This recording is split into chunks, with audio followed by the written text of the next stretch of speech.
Bonjour, je vais parler du 4e épisode de Watchmen.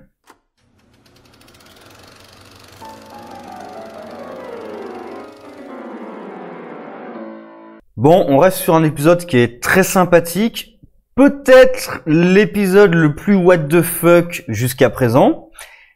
J'y reviendrai, mais il y a pas mal d'éléments what the fuck, genre des conversations très bizarres, des éléments, des personnages aussi très bizarres. Donc, on sait pas précisément ce qui fait partie en fait de l'intrigue, ce qui va avoir à faire à l'intrigue, et juste ce qui est là pour le style en fait. Parce que clairement il y a un style un petit peu comme ça de mettre des choses bizarres un peu de nulle part, sorties de nulle part, voilà, pour donner un truc à la série.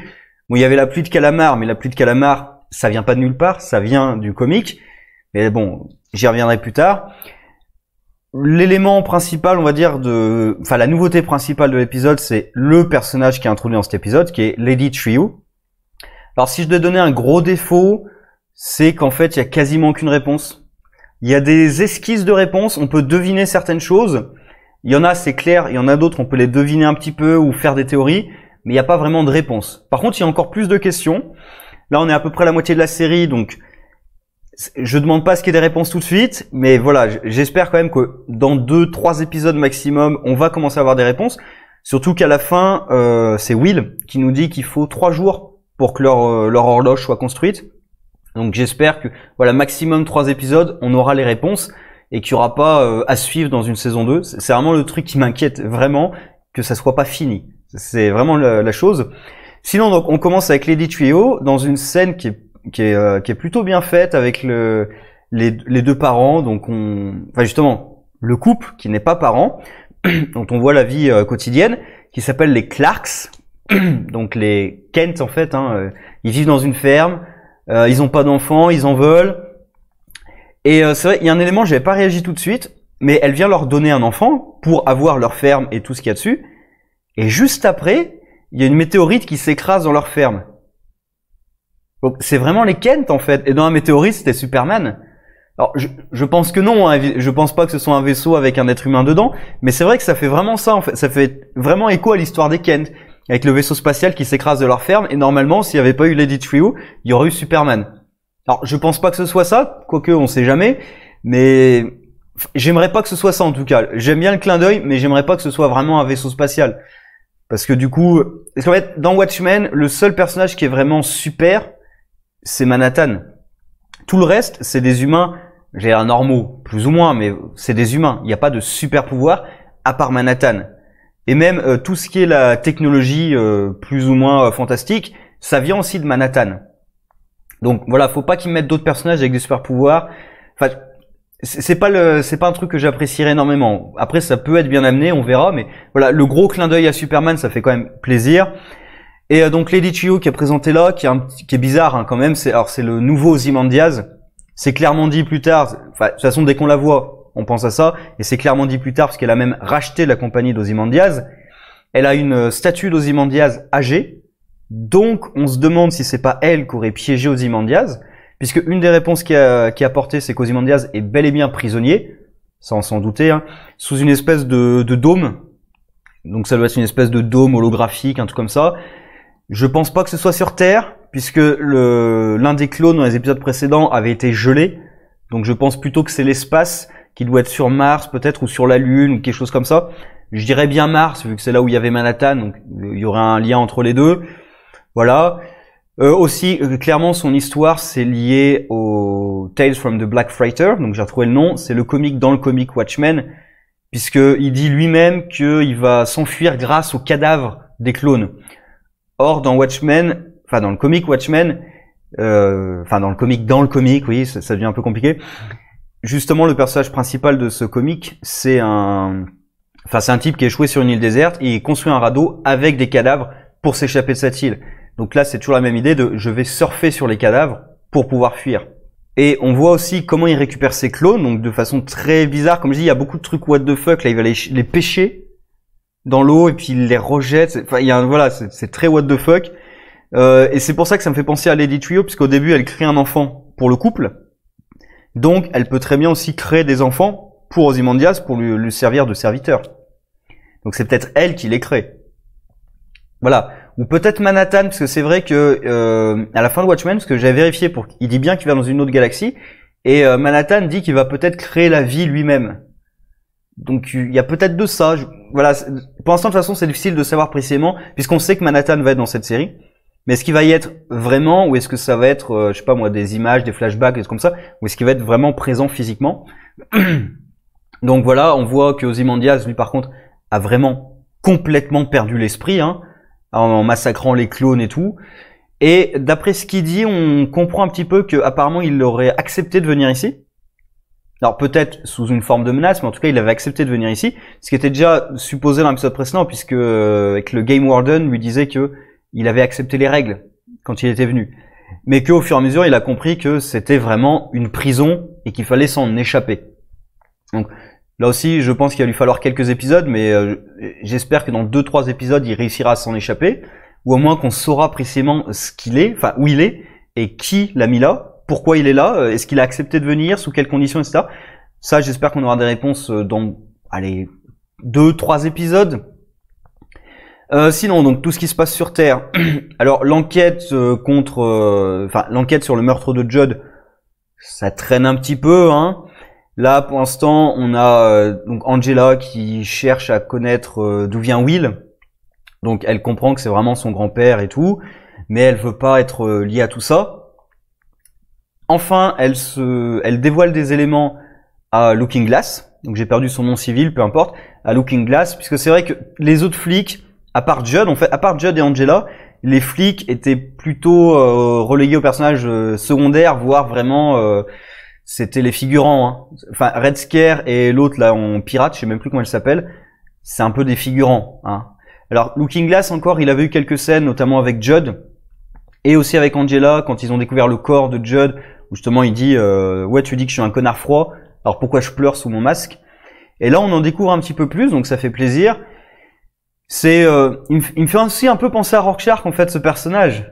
Déjà rien que le fait qu'il a un masque, il a un visage en fait, déjà rien que ça me fait beaucoup penser à Rorschach. Son intonation aussi, même physiquement. Et là pareil, il vit dans une espèce de bunker. Alors, est-ce qu'il vit dans ce bunker ou est-ce qu'il y a la maison à côté? Mais en tout cas, ça donne un côté un petit peu, j'allais dire, survivaliste au personnage. En plus, il a plein de photos de calamars, ça donne un petit peu l'impression qu'il attend la fin du monde, en fait, et qu'il a créé le bunker au cas où. Sidor fait référence aussi à la folie de la guerre froide, où tout le monde avait peur d'être littéralement rayé de la carte par la guerre atomique, par la guerre nucléaire. Ça fait aussi écho à tout ça. Et là, on voit qu'il est obsédé un petit peu par les calamars. Alors, je me suis demandé s'ils allaient travailler sur le fait que peut-être il pense que c'est une conspiration, mais tel qu'il en parle, ça a pas l'air d'être le cas. Donc Angela lui donne le costume de Judd. D'ailleurs c'est marrant, il a une des réactions que j'ai eues, c'est bah, ça c'est un vieux truc. Ça appartenait peut-être à son grand-père, il le gardait peut-être en mémoire. C'est une hypothèse qui est possible, hein. Donc on verra, mais pour moi c'est une hypothèse qui est tout à fait possible. Aussi des scènes que j'ai bien aimées, il y a les interactions entre Laurie et Angela, il y en a pas beaucoup, mais j'aime beaucoup les interactions entre ces deux personnages, surtout la façon en fait de répondre de Laurie, parce qu'il y a Sister Night qui est vraiment ulcérée par exemple par le fait qu'elle est allée voir son mari, qu'elle est allée chez elle, et elle répond bah oui, c'est normal quoi. J'aime bien ces réactions là où tiens Petty, vous pouvez pas lui donner mes traumas, lui expliquer quels sont mes traumas. Ça aussi il y a un truc sympa dans la bagnole qui est lié au titre de l'épisode. L'épisode, c'est si vous n'aimez pas mon histoire, écrivez la vôtre. Et dans la voiture, il y a le Pitié justement qui parle de la série télé dans la série télé en disant ouais, c'est de la merde. C'est garbage, donc c'est des déchets quoi, c'est de la merde. Il y a plein d'inaccuracies par rapport à la réalité historique. Voilà, on a pris plein de libertés. Et pour moi, j'y vois deux choses. J'y vois à la fois une défense de la série en disant bah oui, j'ai pris des libertés et je vous emmerde un petit peu. C'est un peu ça qu'il est en train de nous dire. En même temps, il a pas tort, hein, parce que de toute façon, peu importe ce que tu fais avec Watchmen, même si tu fais un truc génial, tu vas te faire vomir dessus. Et j'y vois le deuxième message, c'est aussi le Watchmen de Snyder. Parce que moi, j'aime beaucoup le film, mais je sais qu'il y en a plein qui ont craché sur le film parce qu'il a changé des éléments. Notamment la fin, qu'il a évidemment énormément changé, mais même au cours du récit, il a changé quelques petits trucs, alors qu'il y a des scènes qui sont pratiquement les cases de la BD à l'écran. Il y a des scènes, c'est pratiquement case par case qui se passe dans le comic, mais on va quand même lui cracher dessus. C'est un peu pénible. Et voilà, donc là c'est un petit peu un truc de, oui, vous pouvez dire que c'est de la merde, c'est pas grave. Voilà, et si vous êtes pas content, vous avez qu'à écrire votre truc à vous. Sinon, dans les trucs what the fuck, j'en parlais.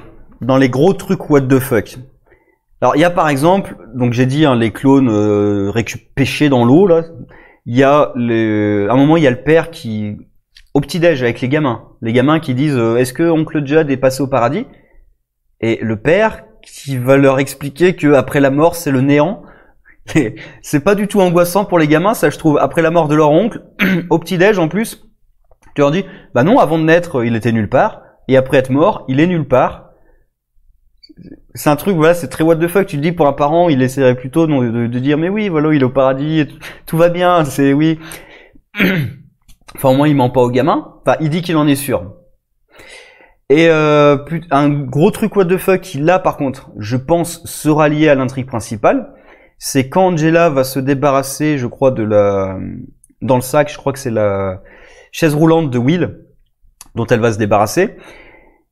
Et il y a le fameux Lubman, l'homme lubrifiant, qui la regarde en spandex mode c'est un des méchants de Power Rangers en fait, et qui s'enfuit en se couvrant de lubrifiant ou d'huile ou je sais pas quoi et glisse dans les égouts.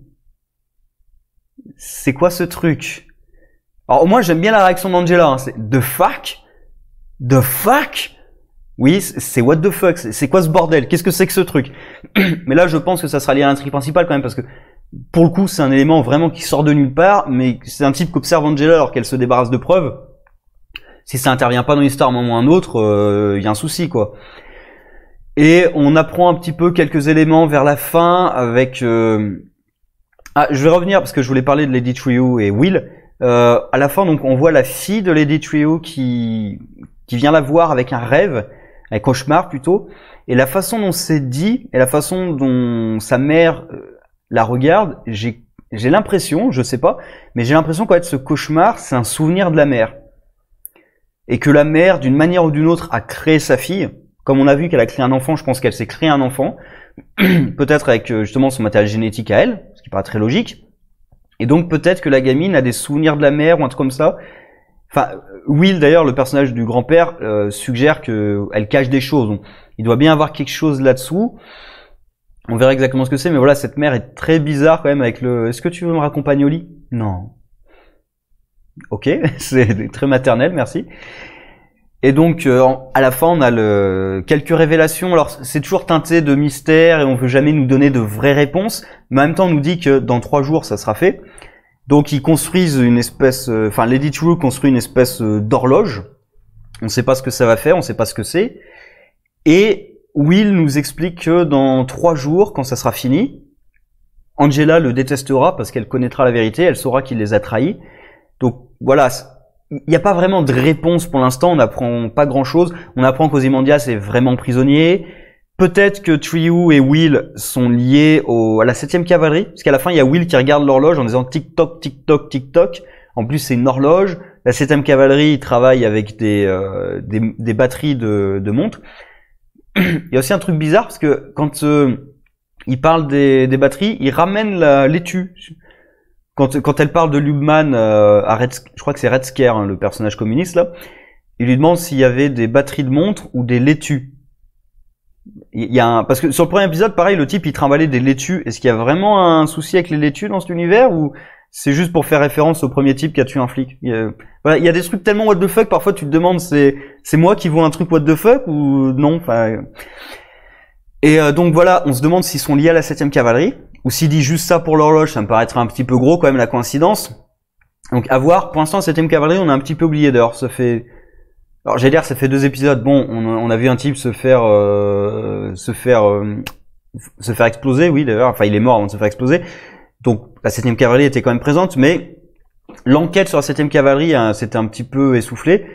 Je pense qu'on va repartir dessus quand même, parce que là cet épisode il sert à introduire Lady Trieu, à donner quelques nouvelles questions. On voit qu'elle travaille avec Will, on voit que c'est elle ou en tout cas quelqu'un qui travaille pour elle qui a fait prendre la voiture de Will. Est-ce que c'est elle qui a relâché la voiture de Will ou est-ce que c'est vraiment Manhattan? Est-ce qu'il y a un lien entre les deux? Donc voilà, ça pose pas mal de questions. L'épisode est plutôt sympathique. Il y a, voilà, les relations entre Laurie Blake et Angela Abar, j'aime bien. Il y en a pas beaucoup, mais j'aime bien. Globalement, c'est une série que j'apprécie beaucoup. Après, j'ai peur à la fois qu'il n'y ait pas de réponse ou alors que les réponses soient décevantes.